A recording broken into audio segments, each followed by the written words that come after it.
देखिए, दुर्भाग्यपूर्ण है, देश में बैठी हुई भारत विरोधी ताकतें और देश के बाहर बैठी हुई भी भारत विरोधी ताकतें जिनको भारत की अर्थव्यवस्था की प्रगति और प्रगति की गति, वो दोनों को नहीं पचा पा रहे हैं, ऐसे सारे लोग इस तरह के षड्यंत्र भारत विरोधी एक्टिविटीज़ को करते हैं। लेकिन सरकार पूर्ण सजगता के साथ में इस तरह की हर एक्टिविटी को रोकने के लिए, इस तरह के हर अपराध को रोकने के लिए, इस तरह के हर काम को रोकने के लिए काम करती है।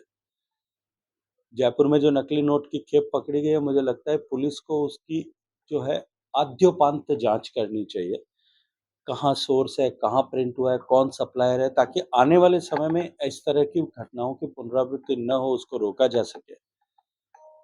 कांग्रेस पार्टी के किसी ज़िम्मेदार कार्यकर्ता के घर से ये मिला है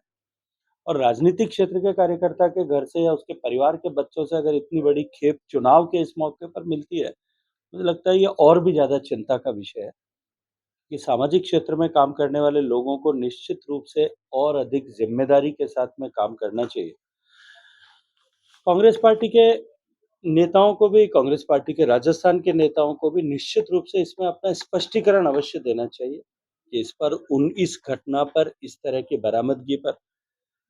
उनकी क्या प्रतिक्रिया है, वो क्या उनका रुख रहेगा, ये स्पष्ट अवश्य करना चाहिए। एक और सवाल जिसपे राहुल गांधी ने पुणे में मनुस्मृति को लेके कहा था कि मनुस्मृति के दौरान महिलाओं को कमरे में रखा जाता था। वो बुर्के पे नहीं बोलते, घूंघट पे बोलते। देखिए, मैंने पहले भी कहा है कि भारत की संस्कृति, भारत की सभ्यता, हज़ारों हज़ार साल की भारत के सांस्कृतिक विकास और सभ्यता की चेतना की कितनी जानकारी आदरणीय राहुल गांधी साहब को है। उनकी जानकारी के उथलेपन को उन्होंने खुद अपने स्टेटमेंट से, जो मनुस्मृति के बारे में उन्होंने दिया है, उस स्टेटमेंट को दे कर के उन्होंने स्पष्ट कर दिया है। देखिए, किसी भी विषय को बिना उस कॉन्टेक्स्ट में जिसमें ये कहा गया है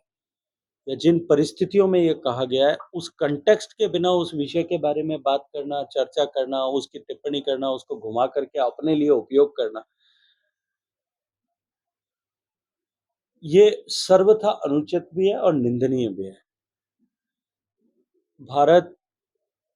भारत की मनीषा, भारत की चेतना, भारत का साहित्य, भारत का के संस्कार,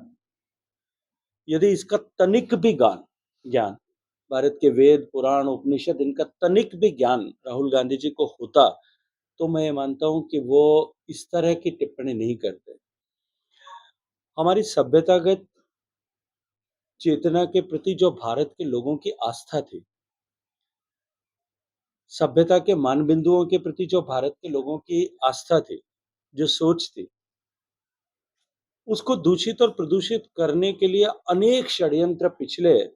लगभग 200 साल के इस कालखंड में हुए। अंग्रेजों ने भी जानबूझ करके भारत के सभ्यतागत मानबिंदुओं के प्रति जो भारत के लोगों की आस्था थी, उसको दूषित करने के लिए इस तरह के प्रयास किए, सआशय प्रयास किए। आज़ादी के बाद जब हमारे पास अवसर था कि हम इन चीज़ों को